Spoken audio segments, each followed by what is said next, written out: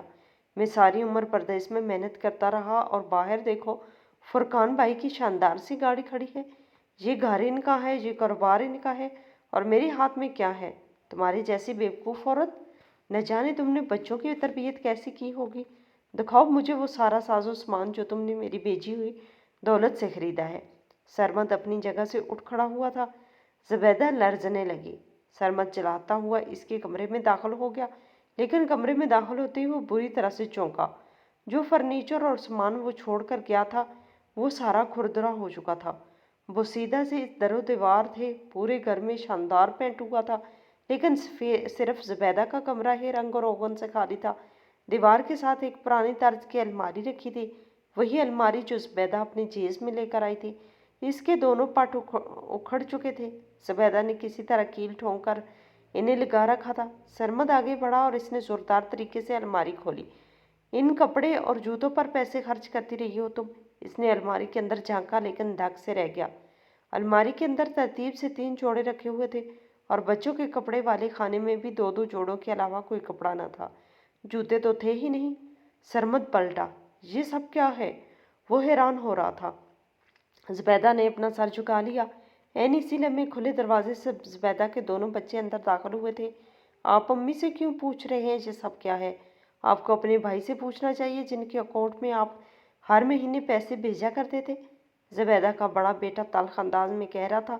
معمولی تعلیم اور معمولی خوراک کی وجہ سے اس کی شخصیت دبی ہوئی تھی، لیکن اس کے باوجود وہ بے خوف تھا۔ اپنی اولاد کو دیکھ کر سرمد تھوڑا پگھلا تھا۔ وہ آگے بڑھ کر انہیں گلے لگانا چاہتا تھا، لیکن بیٹے نے ہاتھ اٹھا کر انہیں روک دیا۔ ساری زندگی آپ نے دوسروں پر بھروسہ کیا اور اپنی بیوی اور اپنی اولاد کو نظر انداز کیا۔ کبھی سوچا بھی ہے آپ نے کہ آپ وہ ساری رقم بھیجا کرتے تھے وہ فرقان چاچو ہمیں کیوں دیتے؟ انہوں نے وہ ساری رقم ہمیشہ اپنی بیوی اور بچوں پر خرچ کی۔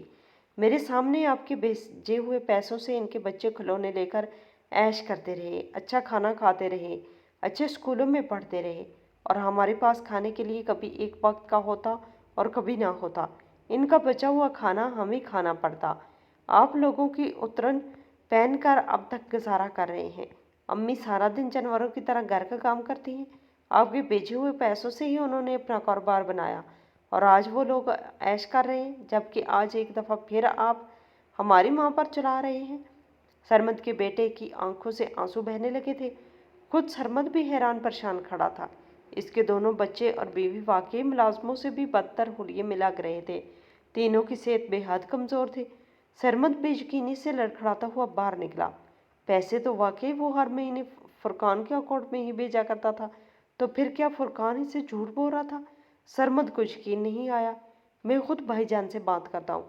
وہ دبے دبے قدموں سے چلتا ہوا فرقان کے کمرے کے سامنے جا کر کھڑا ہو گیا، جس کا دروازہ ہلکا سا کھلا تھا۔ سرمد نے لاک پر ہاتھ رکھا اور اسے اندر کو دھکیلنا چاہا، لیکن اگلے ہی پل وہ چونک گیا۔ کھلے دروازے کی وجہ سے اندر کی آوازیں باہر بھی صاف آ رہی تھی۔ اگر سرمد کو پتہ چل گیا کہ آپ نے یہ کاروبار سارا اسی کے پیسوں سے کھڑا کیا ہے، آپ نے پوری زندگی اس کے بھیجے پیسوں میں سے زبیدہ کو صرف 2000 روپے دیے ہیں، تو پھر کیا ہوگا؟ حسینہ نے کہا۔ فرقان نے ایک کہکا لگایا تھا۔ تم فکر مت کرو، سرمد کو زبیدہ سے بے حد نفرت ہے، وہ اس کی کسی بات پر یقین نہیں کرے گا۔ وہ چاہے سر پٹک پٹک کر بولے کہ سرمد کا بھیجا ہوا سارا پیسہ ہم نے استعمال کیا ہے، وہ مانے گا صرف وہی بات جو میں اسے کہوں گا۔ فرقان کی بات میں غرور تھا۔ حسینہ نے بھی ایک چھوٹا سا کہکا لگایا۔ بیچاری زبیدہ ساری عمر ہماری اور ہمارے بچوں کی اترن پہنتی رہی ہے، ساری زندگی اس کو دوا تک کے لیے ہم نے پیسے نہ دیے، اور آج سرمد اسی کو مجرم سمجھ رہا ہے، جبکہ ہم تو ہمیشہ کی طرح اس کے وفادار ہی رہیں گے۔ حسینہ کی بات پر فرقان زور سے ہنسا تھا۔ بیوقوف مرد ایسے ہی ہوتے ہیں۔ زبیدہ نے اس کا گھر بنانے میں کیا نہیں کیا، ہمیشہ اس کی خدمت کی، اس کے گھر کو اپنا سمجھا، لیکن سرمد ہے ہی عقل کا اندھا۔ اب اگر وہ خود اپنی بیوی اور اپنے بچوں کی قدر نہیں کرتا تو ہم کیا کر سکتے ہیں؟ فرقان کی بات پر حسینہ نے بھی اس کی ہاں میں ہاں ملانے لگی، لیکن دروازے سے باہر کھڑا ہوا سرمد جیسے پتھر کا بت بن گیا۔ فرقان کی بات نے تو جیسے اسے آئینہ ہی دکھا دیا تھا۔ واقعی پچھلے 15 برسوں میں ایک دفعہ بھی اس نے زبیدہ کی خیر خبر نہ لی تھی، حالانکہ زبیدہ نے اس کے لیے کیا نہیں کیا تھا۔